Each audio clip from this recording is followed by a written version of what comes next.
ಇದೆಲ್ಲ ಹೈಕಮಾಂಡ್ಗೆ ಎಲ್ಲವನ್ನ ಹೇಳ್ತೇವೆ. ಬಜೆಟ್ ಮುಗೀತಿದ್ದಂತೆ ನಿಗಿ ಅಂತಿದೆ ಬಂಡಾಯ ಸರ್ಕಾರದಲ್ಲಿ. ಶುರುವಾಯ್ತಾ ಹಾಗಾದ್ರೆ ಕ್ಷಿಪ್ರ ಕ್ರಾಂತಿಯ ಬೆಳವಣಿಗೆ? ಏನ್ರಿ ಇದೆಲ್ಲ ಹೈಕಮಾಂಡ್ಗೆ ಎಲ್ಲವನ್ನ ಹೇಳ್ತೇವೆ. ಬಜೆಟ್ ಮುಗೀತಿದ್ದಂತೆ ನಿಗಿ ಅಂತಿದೆ ಬಂಡಾಯ ಸರ್ಕಾರದಲ್ಲಿ. ಶುರುವಾಯ್ತಾ ಕ್ಷಿಪ್ರ ಕ್ರಾಂತಿಯ ಬೆಳವಣಿಗೆ? ಹೈಕಮಾಂಡ್ಗೆ ದೂರು ಕೊಡ್ತಾರಾ ಕೈ ರೆಬೆಲ್ಸ್? ಡಿಕೆ ಬಣ ಮಾತ್ರವಲ್ಲ, ಹಿರಿಯ ನಾಯಕರುಗಳು ಕೂಡ ಸಿಡಿಮಿಡಿ ಅಂತಿದ್ದಾರೆ. ಸಚಿವರ ಮೇಲೆ ಬಹಿರಂಗವಾಗಿ ಕೆಂಡಾಮಂಡಲವಾಗಿರುವಂತದ್ದು. ಶಾಸಕರ ಕೈಗೆ ಬಹುತೇಕ ಸಚಿವರು ಸಿಗೋದೇ ಇಲ್ಲ. ಸಚಿವರ ಮೇಲೆ ಶಾಸಕ ಅಶೋಕ್ ಪಟ್ಟಣ್ ಫುಲ್ ಗರಂ ಆಗಿದ್ದಾರೆ. 2.5 ವರ್ಷವಾದ್ರೂ ಸಂಪುಟ ಪುನರಚನೆ ಆಗಲಿಲ್ಲ. ಸಂಪುಟ ಪುನರಚನೆ ಆಗಬೇಕು, ಹೊಸಬರು ಬರಬೇಕು. ಶೀಘ್ರದಲ್ಲೇ ಹಲವು ನಾಯಕರುಗಳು ದೆಹಲಿಗೆ ಹೋಗ್ತೇವೆ, ನಾವು ಹೈಕಮಾಂಡ್ ನಾಯಕರ ಭೇಟಿ ಮಾಡಿ ಮಾತನಾಡುತ್ತೇವೆ. ಸದ್ಯಕ್ಕೆ ಬಜೆಟ್ ಇದೆ, ಸಮಯ ನೋಡಿ ವರಿಷ್ಠರ ಜೊತೆಗೆ ಚರ್ಚೆ ಮಾಡುತ್ತೇವೆ. ಬೆಂಗಳೂರಿನಲ್ಲಿ ಹಿರಿಯ ಶಾಸಕ ಅಶೋಕ್ ಪಟ್ಟಣ್ ಹೇಳಿಕೆಯನ್ನ ಕೊಟ್ಟಿರುವಂತದ್ದು. ಕ್ಷಿಪ್ರ ಕ್ರಾಂತಿಯದ್ದು ಹೈಕಮಾಂಡ್ಗೆ ಎಲ್ಲವನ್ನ ಹೇಳ್ತೇವೆ. ಬಜೆಟ್ ಮುಗಿತಿದ್ದಂತೆ ನಿಗಿ ಅಂತಿದೆ ಇಲ್ಲಿ ಬಂಡಾಯ ಸರ್ಕಾರದಲ್ಲಿ. ಹಾಗಾದ್ರೆ ಶುರುವಾಯ್ತಾ ಕ್ಷಿಪ್ರ ಕ್ರಾಂತಿಯ ಬೆಳವಣಿಗೆ? ಹೈಕಮಾಂಡ್ಗೆ ದೂರು ಕೊಡ್ತೇವೆ, ಹೈಕಮಾಂಡ್ ನಾಯಕರನ್ನ ಭೇಟಿಯಾಗ್ತಿದ್ದೇವೆ ಅಂತಿದ್ದಾರೆ ರೆಬೆಲ್ಸ್. ಡಿಕೆ ಬಣ ಮಾತ್ರವಲ್ಲ, ಹಿರಿಯ ನಾಯಕರುಗಳು ಕೂಡ ಸಿಡಿಮಿಡಿ ಅಂತಿದ್ದಾರೆ. ಯಾಕೆಂದ್ರೆ ಪಕ್ಷ ಬಂದು ಇಷ್ಟು ದಿನ ಆದ್ರೂ ಕೂಡ ಯಾವುದೇ ಸಂಪುಟ ಪುನರಚನೆ ಆಗಲಿಲ್ಲ. ಬಹಿರಂಗವಾಗಿಯೇ ಹೇಳಿಕೆಗಳನ್ನ ಕೊಡ್ತಿದ್ದಾರೆ. ಶಾಸಕರ ಕೈಗೆ ಬಹುತೇಕ ಸಚಿವರುಗಳು ಸಿಗೋದೇ ಇಲ್ಲ. ಸಚಿವರುಗಳ ಮೇಲೆ ಈಗ ಅಶೋಕ್ ಪುಟ್ಟಣ್ಣ ಗರಂ ಆಗಿರುವಂತದ್ದು. 2.5 ವರ್ಷವಾದ್ರೂ ಸಂಪುಟ ಪುನರಚನೆ ಆಗಲಿಲ್ಲ. ಸಂಪುಟ ಪುನರಚನೆ ಆಗಬೇಕು, ಹೊಸಬರಿಗೆ ಅವಕಾಶ ಸಿಗಬೇಕು. ಶೀಘ್ರದಲ್ಲೇ ಹಲವು ನಾಯಕರು ನಾವು ದೆಹಲಿಗೆ ಹೋಗ್ತೇವೆ, ವರಿಷ್ಠರನ್ನ ಭೇಟಿ ಮಾಡ್ತೇವೆ, ಹೈಕಮಾಂಡ್ ನಾಯಕರನ್ನ ಭೇಟಿ ಮಾಡಿ ನಾವೇ ಮಾತನಾಡುತ್ತೇವೆ.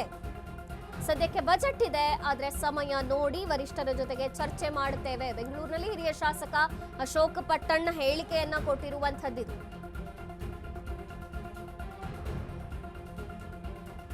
ಹೈಕಮಾಂಡ್ಗೆ ನಾವು ಎಲ್ಲವನ್ನ ಹೇಳ್ತೇವೆ.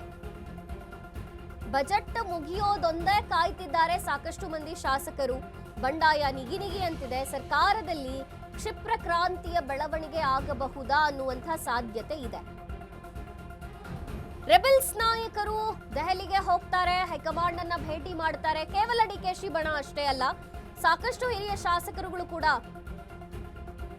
ನಿಗಿ ಅಂತಿದ್ದಾರೆ. ಈಗ ಅದೇ ಅಧಿವೇಶನ ಎಲ್ಲರ ಬಗ್ಗೆ ಇಲ್ಲ, ಕೆಲವ್ರ ಬಗ್ಗೆ ಅಸಮಾಧಾನ ಇದೆ. ಎಲ್ಲ ಮಂತ್ರಿಗಳು ಚೆನ್ನಾಗಿ ಕೆಲಸ ಮಾಡ್ತಾ ಅಂತೇನಿಲ್ಲ, ಅರ್ಧಕ್ಕರ್ಧ ಜನ ಚೆನ್ನಾಗಿ ಕೆಲಸ ಮಾಡ್ತಾರೆ. ಸರ್ಕಾರಕ್ಕೆ ಒಳ್ಳೆ ಕೆಲಸ, ಒಳ್ಳೆ ಹೆಸರು ತರಕ್ಕೆ ಅವರು ಪ್ರಯತ್ನ ನಡೆಸಿದ್ದಾರೆ. ಇನ್ನು ಕೆಲವು ಮಂತ್ರಿಗಳು ಯಾರ ಕೈಗೂ ಸಿಗಲ್ಲ, MLA ಕೈಗೆ. ಅದರಿಂದ ನಮ್ದೇನೋ ಇದಂದ್ರೆ ಹೈಕಮಾಂಡ್ ಅವ್ರು ಹೇಳಿದ್ರು, ಎಲ್ಲರಿಗೂ ಹೇಳಿದ್ರು, ಅದೇ ಮುಚ್ಚುಮರ ಇಲ್ಲ.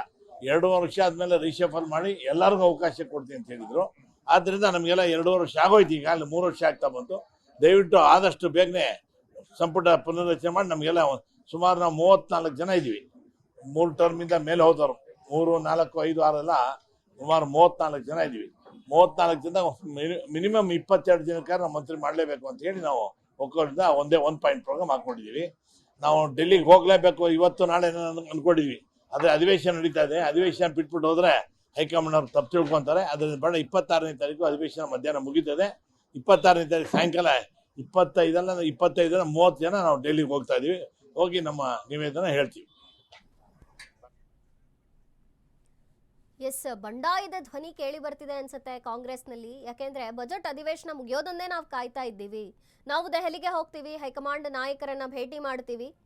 ನಮ್ಮಲ್ಲಿ ಇರುವಂತಹ ಶಾಸಕರಲ್ಲಿ ಕನಿಷ್ಠ ಮಂದಿ ಆದ್ರೂ ಸಚಿವರಾಗಲೇಬೇಕು. ನಾವು ಶಾಸಕರ ಹೋದ್ರೆ ಸಚಿವರು ಕೈಗೆ ಸಿಗೋದಿಲ್ಲ. ಆದ್ರೆ ಸಂಪುಟ ಪುನರಚನೆ ಆಗಬೇಕು ಅನ್ನುವಂತಹ ಬಂಡಾಯದ ಕೂಗು ಈಗ ಕಾಂಗ್ರೆಸ್ನಲ್ಲಿ ಜೋರಾಗಿಯೇ ಕೇಳಿ ಬರ್ತಿದೆ. ಜೊತೆಗೆ ಪವರ್ ಫೈಟ್ ಬೆಂಕಿ ಇನ್ನೂ ಆರದೇ ಇರುವಂತಹ ಸಂದರ್ಭದಲ್ಲಿ ಇದು ಸಿಎಂ ಸಿದ್ದರಾಮಯ್ಯನವರಿಗೆ ಟೆನ್ಷನ್ ಆಗಿ ಪರಿಣಮಿಸಿದೆ.